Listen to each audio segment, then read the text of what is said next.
Hi there, Lorena Tier, Remax Integrity. See, I just wanted to send along this little piece to you about how to become the digital mayor of your market.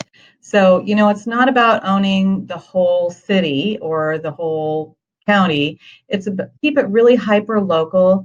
There's three ideas below that you can use in how you put together your social media and speak to a hyper local audience. Hopefully, this will help you with some information about how to do this.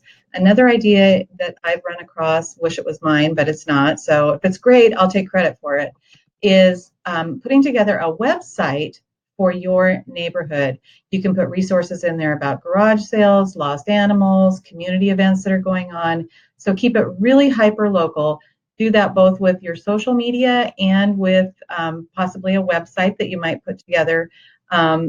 If you want more information, feel free to give me a call. I'm always happy to help you in your business. Also, down below here, I've put in a hyperlink for a video that our marketing coach, Olivia Whaling, put together, and it might be helpful for you as well. She talks about using other social media platforms besides just one in your promotion of yourself and your business and connecting to your community. Make sure to keep it authentic, keep it about them.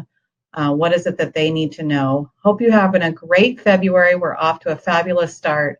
So, like I said, if there's ever anything I can do to help you, feel free to contact me. Bye now.